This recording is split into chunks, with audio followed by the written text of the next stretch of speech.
Okay, welcome back. We are going to start with the next unit. The first unit is all about historical globalization, looking at history, how did groups of people interact in the past. This unit is all about looking at how people deal with the past and how they adapt to a modern, globalizing world with rapidly advancing technology and different challenges that come with that. Okay. So, chapter 1, main question here is, to what extent does globalization shape your identity? Again, what can we define globalization as? It's the movement of people, things, ideas. Okay. So how should your access to the rest of the world shape your identity? Okay. Which reminds me of the current event project. I don't know who's presenting this. No, there's no presentation this week. We have a PD day on Wednesday. Yeah. Okay, remember kids, don't come to school on Wednesday. We'll be here, but we're not gonna let you in. Okay, so don't show up. Whoever is next, I think, no. Okay, we'll deal with that later. Okay, anyways. Your identity can refer to a number of things. That word has transformed itself quite rapidly over the last 2 to 3 years. Your identity can be shaped by a number of things. So for example, potentially where you were born or where you come from, right? These things can shape your identity. Particularly for people who, like myself, let's say, exist in multiple cultures. So maybe you go home and your parents, maybe they speak a different language. You have different expectations, different cultural norms. Okay, so where you come from can have a dramatic impact on your identity. The faith that you practice or religion that you practice, being that we're at a Catholic school, can have a tremendous impact on your identity. The language you speak, right? As far as I want to say, I read somewhere that there were some studies done, and it suggested that someone who learns a second or third language, oftentimes in those other language, they adopt a slightly different personality or approach to their own personality. So, in one language they might be calm and collected. In another language they might, generally speaking, be a little bit more aggressive, perhaps. Okay. I learned this a long time ago, so it's a little bit loose in my memory. In modern times, people have really clung on to their sexual orientation as their identity. Maybe you kids deal with that more than I do, just being that you're part of this culture. Additionally, people also express their identity through the things that they wear, right? So for example, you're wearing a necklace, which I think is interesting, right? And what is the material of that necklace? I don't know. You want to feel it? Sure, let me, or we'll let him sniff it a little bit. He's already getting real close to your collarbone there. Okay, so it's a bit like a shell, like beads. You're wearing a silver chain. Why do you wear 2 chains? You wear 2 chains, nonetheless. Why 2 chains? He wears 3. Oh, I don't know. What's that? Right, so we wear things that represent part of who we are, part of where we've come from. Some of us might wear a particular brand, right? Like I see back there you have a Leduc soccer sweater on, right? Do you think soccer is part of your identity, part of who you are? Oh, that's my king. Right? Some of you, I see you got like some Air Jordans on down there, or Nike, I think. No, those aren't Air Jordans, just Nike shoes, right? Some of you got basketball shoes on, some of you got runners, right? You're wearing flip-flops. What does that say about your identity and who you are? And how does that change over time? The history we experience can shape our identity as well. So what's one major thing that we all shared historically very recently, one major world event? COVID, right? What did that do to all of us? Okay. Isolated us. What did you say? Made us dumb. Made us dumb. Sure.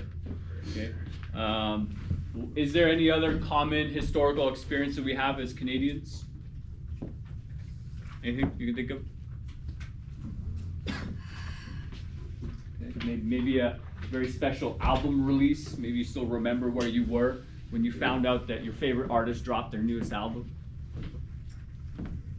Who's your favorite artist? I don't even know. Probably like, I don't know, Taylor Swift. Okay, where were you when Taylor Swift dropped, what's a recent one? 1989. Where were you? Were you even born? You should have been. I don't even know. What's that? I probably have. Right, part of your identity is passed through your parents, right? What's something you do because your parents do it? Don't celebrate Halloween. Don't celebrate Halloween. Interesting. How come your family doesn't do that? I don't know. Didn't really get into it back there. I picked up my dad's accent somewhat when I'm mad. Okay, you picked up on an accent. Yeah. And where's your dad from? Well, he was born in Canada, but his parents and grandparents are very English. Okay. So okay. he had to talk in a very English manner. So funny little story. I had a student like a year or two ago. She had an English accent.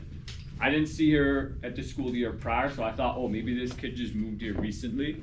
So one day I asked her, like, oh, like, when did you come here from England? She said, well, I was born here. And I looked at her, I was like, what do you mean you were born here? You have a thick English accent. Like, oh, well, my parents just have an accent. I've just kept it my whole life. So, you can pick up on an accent as well. Okay, there's a lot of different things that impact your identity. We're gonna look at some symbols here, I think. Anyone recognize that? What's Canada. that? What is that? That's a maple leaf from Canada. Maple leaf from Canada. A maple leaf from Canada. I'm gonna make a desk for you right up front, staring right at the okay. That's a maple leaf. It represents Canada. Canadians or maple syrup. Maple What? syrup. How? What's that? A beaver. Beaver. Beaver. Okay. It's a bird. It's a tree. It's an evergreen. That's a pretty sick Oh. tree.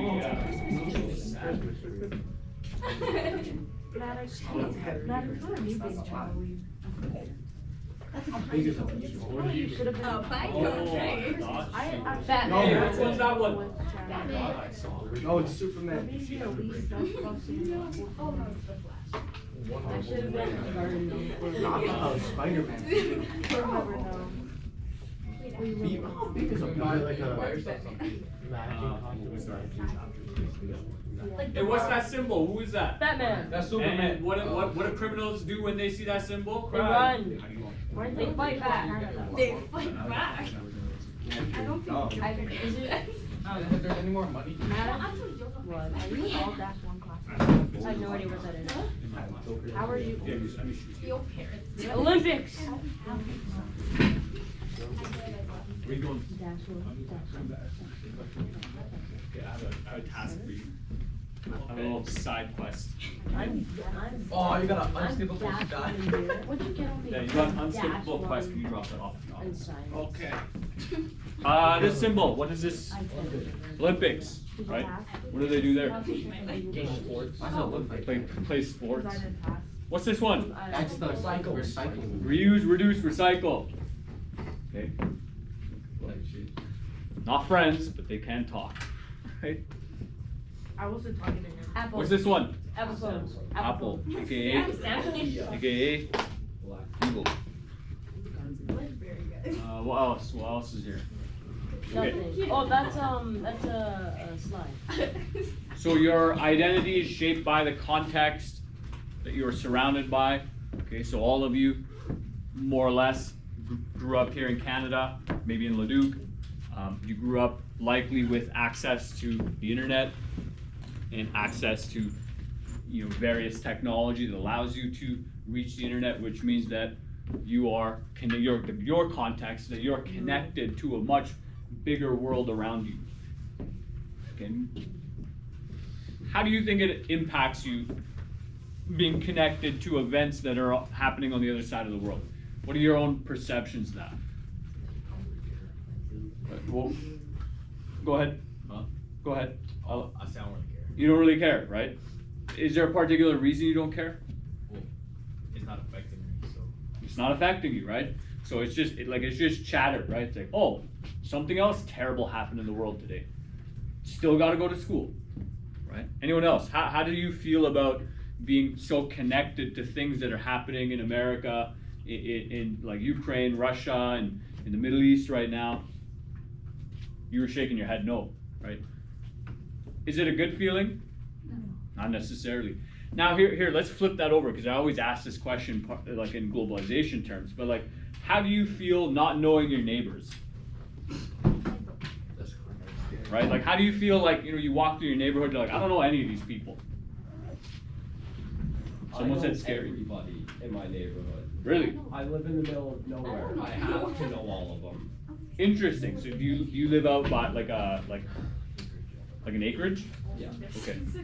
Why is it important for you to know all the people that live around you? It's good to know in case something happens. It's good to have connections. Yeah, and so could you share an example, like what's something that could happen that would help with connections? We get stuck. We can't get anything out. Somebody comes over, gets us unstuck. Right? So in some contexts, it makes a lot of sense right? It makes a lot of sense to know the people around you, because that's your currency. If you know someone and you have a good relationship with them and you need help and they come and help you, that's currency, right? That's value. And it feels good, right? Like knowing that you can rely on someone, right? And that if they ever need help, they can call you. Now, how about the rest of you who